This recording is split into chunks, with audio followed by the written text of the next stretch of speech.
hair care takes time and hair care takes trial and error.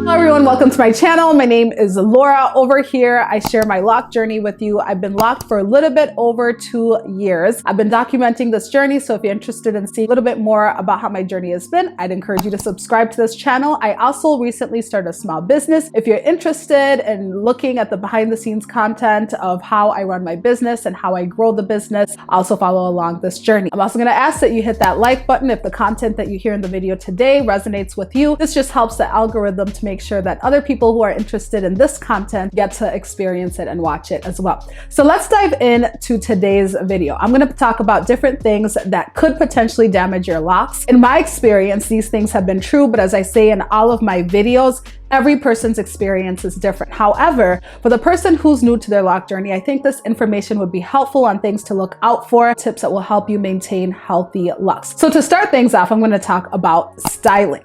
If you overstyle your hair or if you style your hair too tightly, it's going to likely damage your locks.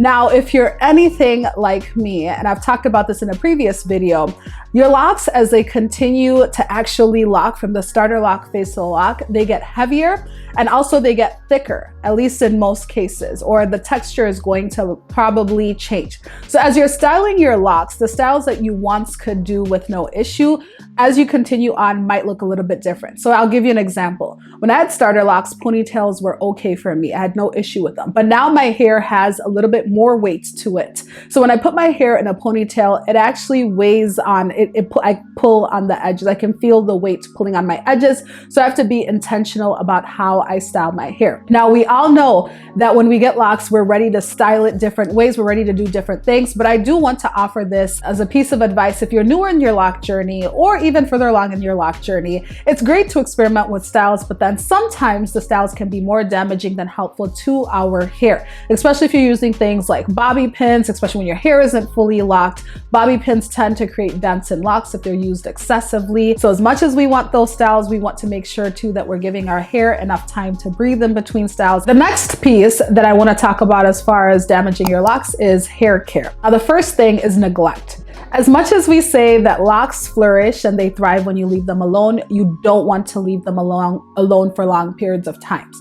Some things that might happen if you neglect your locks for a really long time is your locks could marry. I've talked about this in a previous video, but basically marrying is where the root of your hair grows and two locks end up being one lock at the base of the root. What usually happens with this is you have to pop the locks, meaning that you're basically splitting it apart. Also, neglecting or not following a consistent hair care routine could result in damaged or dry locks. Why is this? Because your hair needs moisture.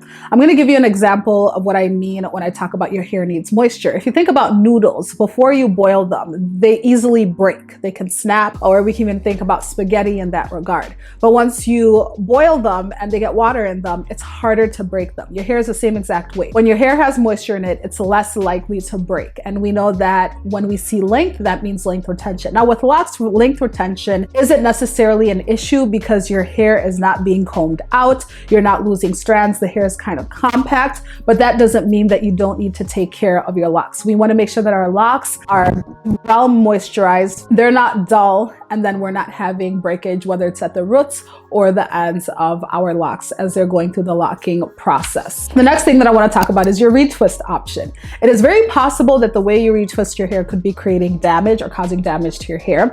Number one, you want to make sure that you don't retwist your hair too often. Retwisting your hair too often can end up causing a receding hairline, can end up causing thinning of your hair. And then number two, you don't want to retwist too tightly. It's very tempting to want that clean look. It's very tempting to want to get your edges into the lock, but also there's a price to pay if it's done too tightly, meaning that you might notice that your edges at some point are starting to become a little bit more sparse. So I would recommend figuring out your retwist schedule based on how your hair is responding. I would say 6 to 9 weeks is about the time that locticians will tell you need to retwist your hair. You can go longer. For some people, based on how quickly their hair is growing, they might need to retwist a little bit more frequently. But listen to your hair. The one thing that I want to stress is your loctician or whatever, the internet, whoever will give you a general idea of what you should do, but you might find that maybe your hair grows at a slower pace and you don't need those frequent retwists, or you might find that your hair grows faster than usual and you might need more frequent retwists. So definitely assess your hair, get to know your needs, and go along with that. I want to talk a little bit more about retwist methods. So we know that you can interlock your hair, we know you can palm roll, and we also know that you can do the regular retwist where you use product. Now for some people, the product weighs down their hair and ends up creating more damage than being helpful. Some people's hair cannot handle interlocking. I personally interlock my hair, but I also know depending on your texture, you might not be able to do it, or depending on the density of your hair too, interlocking might not work for everyone. Now for my lifestyle, where I feel like I need a break in between retwists, I don't need frequent retwists and I don't want to use products in my hair, interlocking works well. Now when I was retwisting my hair, I did find that my hair didn't respond so well to it. The product just weighed down my edges, weighed down the roots of my hair, which was not helpful, and getting that product out was a process. I do have 4C hair. If anyone is curious about my hair, I have roughly around 152 locks. The next thing that I want to talk about is the products that you're using.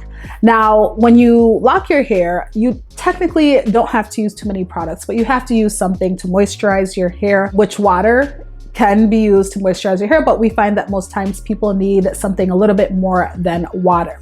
So the first thing I want to talk about when it comes to products is that your products cannot be too thick. When you have thick products, they will end up in your hair. And I want to give examples of the thick products. You don't want to put things like shea butters or thick waxes or anything thick that we typically would use with our loose naturals with locks. It doesn't necessarily work the same because your hair is like a sponge. It'll absorb it and you don't get to access each individual strand. So things just kind of build up, and usually it happens at the root of your hair. So you want to make sure that your products aren't thick. They're not leaving residue in your locks. You don't want that lingering around your hair because we're not washing our hair so frequently as we would if we were loose naturals. We want to make sure that we're using light products that are actually absorbing into the hair that won't be sticky or leave any additional residue. You don't want to use drying products. So anything like hairsprays, you want to make sure that you're not using products that contain alcohol in them.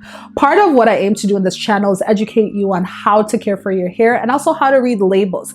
Look at your product labels. If you see anything like alcohol on your label, and also you can do research around different things that dry your hair, you want to stay away from those things. Even though you might have used them as a loose natural, personally, I feel like we should be using things that contain natural ingredients and water mainly, but everybody is different. So you really want to make sure that you're paying attention to what is going into your hair. If you're a person whose hair is maintained by a loctician, I want you to pay very close attention to the ingredients that are used in the products that they're using on your hair. Ask questions and advocate for yourself on what you feel like should go on your hair or not. Sometimes experts have an idea of what should work well with your hair, but keep in mind everybody's hair is different and they're seeing multiple people who are in their chairs. You know what happens with your hair in between the times when you're going to see them and when you're maintaining your hair by yourself. As we talked about moisture before, is lack of hydration. The first thing I want to mention is you want to drink a lot of water. Water will actually help you quite immensely. And a lot of people have talked about this, but that's very self-explanatory. But the second piece is when you're using moisturizers on your hair, you want to make sure that you're reading your labels again. Not every oil is going to absorb into your hair. I'm going to give you another example. So if you use petroleum jelly, which some people use that on their skin, petroleum jelly basically just sits at the top layer of your skin. It doesn't absorb into the skin and give you the benefits that you need. So a lot of products that we use for our hair do the same thing. They sit at the top of our hair, don't necessarily penetrate into our hair and absorb. So you want to make sure you're looking at your labels for oils that absorb into the hair, and you will feel it when you use an oil that absorbs into your hair. Sometimes I know we've probably used oils where an hour later it's gone, or you just see it sitting there. It's not, your hair still feels dry, but it feels oily at the same time. So making sure that you're maintaining moisture in your hair is key, as mentioned before. So I believe that's all that I have to share as far as damaging your locks. Hair care takes time, and hair care takes trial and error. It's likely that you're gonna make mistakes along this journey, which is great. Like any other journey, you learn from your mistakes, but definitely some things to look out for and helping you in expediting your lock journey if you're newer to your lock journey. If you're further along in your lock journey too, I'm sure you can gain some tips from this video. So I'm curious, what are some things that you do to maintain the health of your locks? And what are some mistakes that you've made? I've made plenty of mistakes. I've interlocked wrongly. There are a lot of things that I've shared on this channel that I haven't done well. I've put color in my hair and I think I just did it the wrong way. It didn't process well. But comment below the different things or challenges or things that you've goofed up on when it comes to your hair, and hopefully other people who are watching this video will be able to learn from those mistakes and will be able to see that they're not alone. So thank you so much for watching. Once again, if you're interested in content related to locks, go ahead and hit that subscribe button. Otherwise, I will see you in the next video. Thank you.